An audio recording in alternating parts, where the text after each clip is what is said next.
क्या आपने कभी महसूस किया है कि आपका मन एक पल के लिए भी शांत नहीं रहता? दिन में हजारों विचार, रात में अंतहीन बेचैनी और अंदर लगातार चलती हुई एक अदृश्य लड़ाई। कभी भविष्य का डर, कभी किसी इंसान की याद, कभी खुद को साबित करने का दबाव और कभी बिना किसी कारण के एक अजीब सा खालीपन। लेकिन सबसे डरावनी बात जानते हो क्या है? अधिकतर लोग पूरी जिंदगी इसी मानसिक शोर को अपनी असली पहचान समझ लेते हैं। उन्हें लगता है मैं ही मेरा मन हूं। लेकिन अगर मैं आपसे कहूं कि आपका मन आपकी असली पहचान नहीं है और शायद आपका सबसे बड़ा दुख दुनिया ने नहीं, आपके अपने मन ने पैदा किया है। आज की इस वीडियो में हम वेदांत, उपनिषद और गीता के माध्यम से समझेंगे कि मन की सीमा क्या है, क्यों मन कभी संतुष्ट नहीं होता और क्यों चेतना मन से कहीं अधिक विशाल है। और शायद इस वीडियो के बाद आप पहली बार समझ पाएंगे कि आपके भीतर असल में चल क्या रहा है। मन आखिर चाहता क्या है? ध्यान से देखिए, मन कभी वर्तमान में नहीं रहता। वो या तो बीते हुए कल में फंसा रहता है या आने वाले कल से डरता रहता है।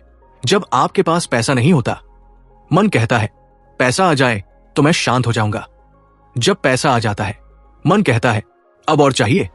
जब प्यार नहीं मिलता, मन बेचैन हो जाता है और जब प्यार मिल जाता है तो वही मन उसे खोने से डरने लगता है। यानी मन को कुछ भी दे दो, वो कुछ समय बाद फिर खाली महसूस करने लगता है। क्यों? क्योंकि मन की प्रकृति ही अधूरी है। कठोपनिषद में कहा गया है, अशांत मन मनुष्य को सत्य से दूर ले जाता है। इसका अर्थ है मन जितना अधिक अनकंट्रोल होगा, मनुष्य उतना ही अपने वास्तविक स्वरूप से दूर होता जाएगा। लेकिन सबसे बड़ा भ्रम यहां शुरू होता है। मन आपको यह विश्वास दिलाता है कि आपकी सारी समस्याएं बाहरी दुनिया में है। अगर वो इंसान मिल जाए, अगर इतना पैसा आ जाए, अगर लोग मुझे समझ लें तो मैं खुश हो जाऊंगा। लेकिन सत्य यह है, समस्या बाहर नहीं, मन के भीतर चल रही है। और यही कारण है कि कुछ लोग सब कुछ होने के बावजूद अंदर से टूटे हुए होते हैं।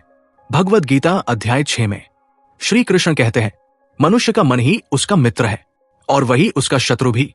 सोचिए, जिस चीज के साथ आप 24 घंटे रहते हैं, अगर वही आपके खिलाफ हो जाए तो इंसान अंदर से कितना थक जाएगा। और शायद इसीलिए आज इतने लोग बिना किसी स्पष्ट कारण के अंदर से एग्जॉस्टेड महसूस करते हैं। लेकिन अब सबसे बड़ा प्रश्न, अगर मन सीमित है तो फिर मन से परे क्या है? क्या हमारे भीतर कुछ ऐसा भी है जो विचारों, डर और दर्द से परे है? वेदांत कहता है हां, उसे चेतना कहा जाता है। चेतना जो केवल देखती है, जो विचार नहीं है बल्कि विचारों की साक्षी है। जब आप दुखी होते हैं तो एक हिस्सा दुख महसूस करता है, लेकिन एक हिस्सा उस दुख को देख भी रहा होता है। वही चेतना है और यही वो शक्ति है जो मन की कैद से बाहर निकल सकती है। लेकिन समस्या ये है, अधिकतर लोग पूरी जिंदगी मन के शोर में इतने खो जाते हैं कि वे अपनी चेतना को पहचान ही नहीं पाते। लेकिन अब सबसे बड़ा रहस्य शुरू होता है। अगर चेतना इतनी शक्तिशाली है तो फिर मन इंसान को कंट्रोल कैसे कर लेता है? क्यों मन बार बार हमें दर्द, अटैचमेंट, फियर और ओवरथिंकिंग में फंसा देता है? और क्या सच में मन एक इल्यूजन क्रिएट करता है जिसे हम रियलिटी समझ बैठते हैं? अगर चेतना इतनी विशाल है तो फिर मन इंसान पर इतना शक्तिशाली नियंत्रण कैसे कर लेता है? क्यों एक छोटा सा विचार पूरे दिन का दर्द बन जाता है? क्यों एक इंसान की याद हमें महीनों तक अंदर से तोड़ती रहती है? और क्यों अधिकतर लोग अपनी पूरी जिंदगी अपने ही दिमाग के बनाए हुए एक इल्यूजन में जीते रहते हैं? वेदांत इस इल्यूजन को एक नाम देता है, माया। लेकिन ध्यान रहे, माया का अर्थ सिर्फ दुनिया नहीं है। माया का सबसे खतरनाक रूप है मन द्वारा बनाई गई झूठी वास्तविकता। जब आपका मन किसी डर को बार बार सोचता है तो वो डर धीरे धीरे सच जैसा महसूस होने लगता है। जब मन किसी इंसान से अटैचमेंट बना लेता है तो वो इंसान आपकी खुशी का सोर्स लगने लगता है। और जब वही इंसान दूर चला जाए तो मन आपको विश्वास दिलाता है कि आपकी दुनिया खत्म हो गई। लेकिन सत्य क्या है? सत्य यह है कि दर्द हमेशा घटना से नहीं आता। दर्द उस कहानी से आता है जो मन उस घटना के बारे में बनाता है। उदाहरण के लिए, दो लोग ब्रेकअप से गुजरते हैं। एक इंसान धीरे धीरे आगे बढ़ जाता है और दूसरा इंसान सालों तक उसी दर्द में फंसा रहता है। क्यों? क्योंकि घटना एक जैसी थी, लेकिन मन की कहानी अलग थी। मन लगातार नैरेटिव्स बनाता रहता है। मैं पर्याप्त नहीं हूं, कोई मुझे सच में प्यार नहीं करता, मैं कभी सफल नहीं हो पाऊंगा, मेरी जिंदगी दूसरों से खराब है। और सबसे खतरनाक बात जानते हो क्या है? धीरे धीरे इंसान इन विचारों को ही अपनी पहचान मानने लगता है। यही मन की सबसे बड़ी कैद है। मुंडक उपनिषद में कहा गया है, अज्ञान में फंसा मनुष्य स्वयं को सीमित मान बैठता है। इसका अर्थ है, जब चेतना मन के साथ पूरी तरह जुड़ जाती है तो इंसान भूल जाता है कि वो वास्तव में कौन है। और यही कारण है कि कई लोग बाहर से सामान्य दिखते हैं लेकिन भीतर से लगातार युद्ध लड़ रहे होते हैं। कभी आपने नोटिस किया है कि मन को साइलेंस पसंद नहीं? जैसे ही शांति आती है मन तुरंत कोई चिंता ढूंढ लेता है, कोई पुरानी याद, कोई फ्यूचर टेंशन, कोई इनसिक्योरिटी, कुछ भी, क्योंकि मन को सर्वाइवल चाहिए, शांति नहीं। और इसी वजह से मन हमेशा प्रॉब्लम क्रिएट करता रहता है। भगवद गीता में श्री कृष्ण अर्जुन से कहते हैं, ये मन अत्यंत चंचल, बलवान और कठिनता से नियंत्रित होने वाला है। सोचिए, अगर अर्जुन जैसा योद्धा भी अपने मन से संघर्ष कर रहा था तो सामान्य मनुष्य की स्थिति कैसी होगी? लेकिन अब सबसे महत्वपूर्ण प्रश्न, क्या मन दुश्मन है? नहीं, मन दुश्मन नहीं है, लेकिन अनकंट्रोल्ड मन मनुष्य को धीरे धीरे अपने ही भीतर कैद कर देता है। मन एक उपकरण है। समस्या तब शुरू होती है जब उपकरण ही मालिक बन जाता है। आज अधिकतर लोग अपने विचारों को ऑब्जर्व नहीं करते, वे उनके गुलाम बन जाते हैं। अगर मन कहे तुम कमजोर हो तो वे मान लेते हैं, अगर मन कहे तुम अकेले हो तो वे टूट जाते हैं, अगर मन कहे तुम्हारा भविष्य अंधकारमय है तो वे डर में जीने लगते हैं।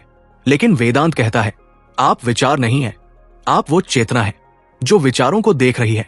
और यही रियलाइजेशन मन की कैद को तोड़ने की शुरुआत है।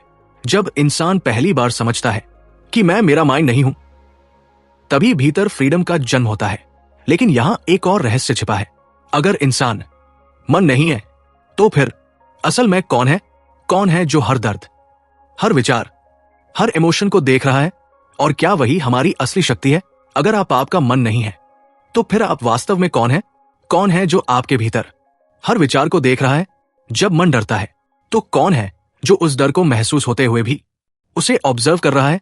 जब मन रोता है तो कौन है जो भीतर साइलेंटली उस दर्द का साक्षी बना रहता है? यही प्रश्न हजारों वर्षों से ऋषियों, योगियों और वेदांत के ज्ञानी लोगों को अंदर की यात्रा पर ले गया। और इसी प्रश्न का उत्तर है आत्मा। लेकिन समस्या यह है, अधिकतर लोग पूरी जिंदगी अपने शरीर, अपने इमोशंस और अपने थॉट्स को ही अपनी पहचान मान लेते हैं। अगर कोई उन्हें रिजेक्ट कर दे तो वे सोचते हैं मैं वर्थलेस हूं। अगर वे असफल हो जाए तो वे मान लेते हैं मैं फेलियर हूं। अगर कोई उन्हें छोड़कर चला जाए तो उन्हें लगता है मैं अधूरा हूं।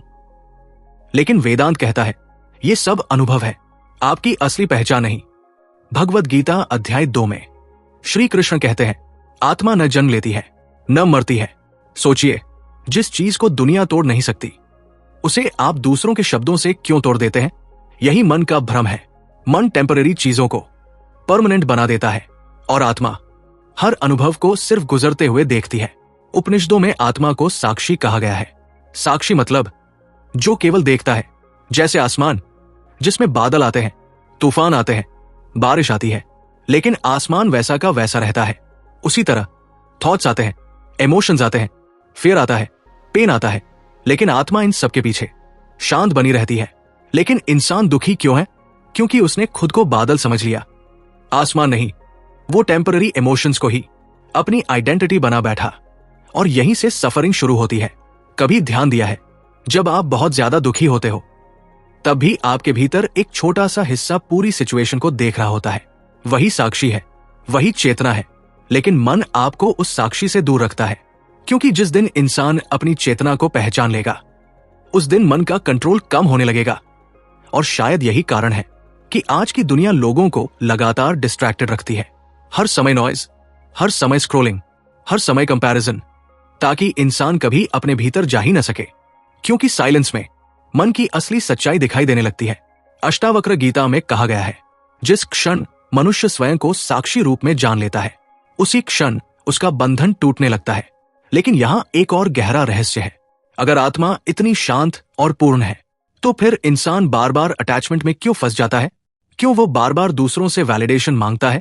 क्यों उसे हमेशा किसी चीज की कमी महसूस होती है? वेदांत कहता है क्योंकि मन हमेशा बाहर भागता है, उसे लगता है कुछ मिल जाए तो मैं कंप्लीट हो जाऊंगा, लेकिन आत्मा पहले से कंप्लीट है। यही कारण है कि कुछ लोग पूरी दुनिया पा लेने के बाद भी अंदर से खाली रहते हैं और कुछ लोग सब कुछ खोकर भी भीतर से शांत रहते हैं, क्योंकि पहला इंसान मन में जी रहा है और दूसरा चेतना में। लेकिन अब सबसे बड़ा प्रश्न, अगर चेतना ही सत्य है तो फिर उस तक पहुंचा कैसे जाए? क्या सच में मन के शोर से बाहर निकला जा सकता है? और क्या एंशिएंट ऋषियों के पास ऐसा कोई तरीका था जिससे इंसान भीतर की शांति को अनुभव कर सके? क्या आपने कभी नोटिस किया है कि जब भी आप अपने मन को शांत करने की कोशिश करते हैं, उसी समय विचार और ज्यादा बढ़ जाते हैं? आप मेडिटेशन करने बैठते हैं, लेकिन अचानक पुरानी यादें आने लगती हैं, फ्यूचर की चिंता आने लगती है, और कभी कभी ऐसे थॉट्स भी आने लगते हैं जिनके बारे में आपने पूरे दिन सोचा तक नहीं था। और फिर इंसान सोचता है शायद मेडिटेशन मेरे बस की बात नहीं। लेकिन सत्य क्या है? सत्य यह है, समस्या मेडिटेशन में नहीं, समस्या यह है कि आप पहली बार अपने मन को सच में देख रहे होते हैं। अधिकतर लोग पूरी जिंदगी डिस्ट्रैक्शंस में जीते हैं, फोन, सोशल मीडिया, लोग, काम, नॉइज, ताकि उन्हें अपने भीतर की बेचैनी महसूस न करनी पड़े। लेकिन जैसे ही इंसान कुछ देर के लिए शांत बैठता है, मन का दबा हुआ शोर ऊपर आने लगता है, और वही मोमेंट बहुत लोगों को डरा देता है। लेकिन वेदांत कहता है यही शुरुआत है। ध्यान का अर्थ विचारों को फोर्सफुली रोकना नहीं है। ध्यान का वास्तविक अर्थ है स्वयं को विचारों से अलग पहचानना, क्योंकि जिस क्षण आप थॉट्स को ऑब्जर्व करना शुरू करते हैं, उसी क्षण आप धीरे धीरे मन की पकड़ से बाहर आने लगते हैं। पतंजलि योग सूत्र में कहा गया है योग्य चित्त वृत्ति निरोधा, अर्थात जब मन की लगातार चलती हुई वृत्तियां शांत होने लगती है, तभी मनुष्य अपने वास्तविक स्वरूप को अनुभव करता है। लेकिन यहां एक बहुत बड़ा भ्रम है। लोग सोचते हैं कि स्पिरिचुअल अवेकनिंग का मतलब है हमेशा खुश रहना। नहीं, कई बार अवेकनिंग की शुरुआत अंदर टूटने से होती है, क्योंकि जब चेतना जागने लगती है तो सबसे पहले मन के इल्यूशंस टूटते हैं। वो फेक आइडेंटिटीज टूटती है जिन्हें इंसान वर्षों से पकड़े बैठा था। कभी कभी इसीलिए इंसान अचानक बदलने लगता है, उसे भीड़ में घुटन महसूस होने लगती है, छोटी बातें मीनिंगलेस लगने लगती है, और भीतर एक अजीब सी एम्प्टीनेस महसूस होने लगती है। लेकिन ध्यान रहे, हर एम्प्टीनेस डिप्रेशन नहीं होती। कभी कभी वो पुरानी पहचान के टूटने की प्रक्रिया होती है, और यही स्टेज बहुत लोगों को कंफ्यूज कर देती है, क्योंकि मन मरना नहीं चाहता, उसे अपनी पुरानी आइडेंटिटी से अटैचमेंट होती है। इसलिए जैसे ही इंसान भीतर की यात्रा शुरू करता है, मन उसे डराने लगता है, तुम बदल रहे हो, तुम अकेले पड़ जाओगे, तुम नॉर्मल नहीं रहे। लेकिन कठोपनिषद में कहा गया है जो मनुष्य सत्य के मार्ग पर चलता है, उसे पहले अपने भीतर के भय का सामना करना पड़ता है, और शायद इसीलिए भीतर की यात्रा आसान नहीं होती। लेकिन अब सबसे महत्वपूर्ण प्रश्न, अगर ध्यान सिर्फ टेक्निक नहीं बल्कि अवेयरनेस है, तो फिर क्या कोई सामान्य इंसान भी इस शांति को अनुभव कर सकता है, या ये सिर्फ योगियों और ऋषियों के लिए है? वेदांत कहता है हर इंसान के भीतर वही चेतना मौजूद है।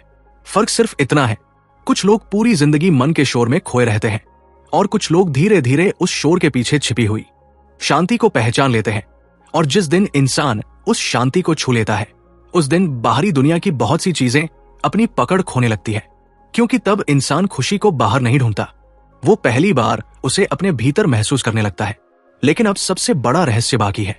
अगर चेतना इतनी पावरफुल है, तो फिर इतने कम लोग ही भीतर से ट्रूली फ्री क्यों हो पाते हैं?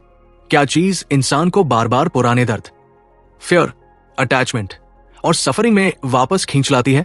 और क्या सच में मन की कैद से पूरी तरह मुक्त हुआ जा सकता है? अब सबसे बड़ा प्रश्न, अगर चेतना इतनी विशाल है, तो फिर इतने कम लोग ही भीतर से सच में मुक्त क्यों हो पाते हैं? क्यों अधिकतर लोग बार बार उसी दर्द में लौट जाते हैं, उसी फियर में, उसी अटैचमेंट में, उसी ओवरथिंकिंग में, भले ही वे जानते हों कि ये उन्हें भीतर से तोड़ रहा है? वेदांत कहता है क्योंकि मन आदतों का कैदी है। मन को वही दर्द पसंद आने लगता है जिसमें वो वर्षों से जी रहा होता है।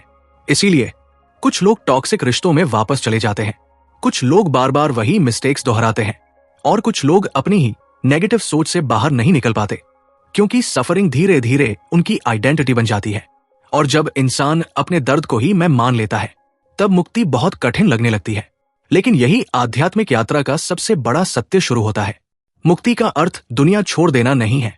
मुक्ति का अर्थ है दुनिया के बीच रहकर भी मन की कैद से बाहर आ जाना। भगवत गीता में श्री कृष्ण अर्जुन से कहते हैं, जो मनुष्य सुख और दुख दोनों में स्थिर रहता है वही वास्तव में मुक्त है। ध्यान दीजिए, उन्होंने ये नहीं कहा कि दुख कभी आएगा ही नहीं। दुख आएगा, लॉस आएगा, लोग बदलेंगे, रिश्ते टूटेंगे, जीवन हमेशा आपकी इच्छा के अनुसार नहीं चलेगा। लेकिन जिस इंसान ने अपने भीतर की चेतना को पहचान लिया, वो इन सब के बीच भी धीरे धीरे स्थिर रहने लगता है, क्योंकि तब उसकी खुशी बाहरी चीजों पर डिपेंड नहीं करती। वो समझने लगता है, मैं थॉट्स नहीं हूं, मैं इमोशंस नहीं हूं, मैं टेम्पररी पेन नहीं हूं, मैं वह चेतना हूं जो इन सब अनुभवों की साक्षी है। और शायद यही रियलाइजेशन मनुष्य की सबसे बड़ी फ्रीडम है। अष्टावक्र गीता में कहा गया है, जिसने स्वयं को जान लिया उसके लिए संसार बंधन नहीं रह जाता। सोचिए, अगर इंसान अपने भीतर इतना स्थिर हो जाए कि बाहरी दुनिया उसकी इनर पीस को कंट्रोल न कर सके, तो उसकी जिंदगी कितनी बदल जाएगी। वो प्यार करेगा लेकिन अटैचमेंट में नहीं डूबेगा। वो काम करेगा लेकिन अपनी पहचान सिर्फ सफलता में नहीं ढूंढेगा। वो लोगों के साथ रहेगा लेकिन अकेले होने से नहीं डरेगा। और यही भीतर की स्वतंत्रता है। लेकिन यहां एक अंतिम रहस्य है। चेतना को समझना आसान है, लेकिन उसे जीना पूरी जिंदगी की साधना है। क्योंकि मन बार बार आपको पुराने पैटर्न्स में खींचेगा, बार बार फियर पैदा करेगा, बार बार कंपैरिजन करेगा, बार बार आपको यह विश्वास दिलाएगा कि आपकी हैप्पीनेस बाहर कहीं छिपी हुई है। लेकिन हर बार जब आप अवेयरनेस में लौटते हैं, हर बार जब आप अपने थॉट्स को ऑब्जर्व करते हैं, हर बार जब आप भीतर की शांति को चुनते हैं, उसी क्षण आपकी चेतना थोड़ी और जागती है और धीरे धीरे मन का शोर कम होने लगता है। फिर एक दिन इंसान समझ जाता है, जिस शांति को वो पूरी दुनिया में ढूंढ रहा था, वो हमेशा से उसके भीतर ही मौजूद थी। अब मैं आपसे एक सवाल पूछना चाहता हूं, क्या आपका मन भी हर समय आपको थका देता है? क्या आप भी कभी कभी भीतर से टूटे हुए महसूस करते हैं, भले ही बाहर से सब सामान्य दिखता हो? अगर हां, तो नीचे कमेंट में सिर्फ एक शब्द लिखिए, साक्षी, क्योंकि शायद आपकी चेतना धीरे धीरे जाग रही है। अगर इस वीडियो ने आपको भीतर तक टच किया हो तो इस वीडियो को लाइक जरूर करें। आपका एक लाइक ऐसी और गहरी स्पिरिचुअल वीडियोस बनाने की प्रेरणा देता है। और अगर आपको लगता है कि आज की दुनिया में लोगों को इस ज्ञान की जरूरत है, तो इस वीडियो को शेयर जरूर करें। शायद किसी का दर्द इस ज्ञान से थोड़ा हल्का हो जाए। और अगर आप मन, चेतना, आत्मा और ब्रह्मांड के ऐसे ही गहरे रहस्यों को समझना चाहते हैं, तो अभी चैनल को सब्सक्राइब करें। क्योंकि इस चैनल पर हम सिर्फ इंफॉर्मेशन नहीं, भीतर की ट्रांसफॉर्मेशन की बात करते हैं। मैं आपसे मिलूंगा अगली वीडियो में एक और ऐसे रहस्य के साथ जो शायद आपकी पूरी सोच बदल दे। हरि ओम।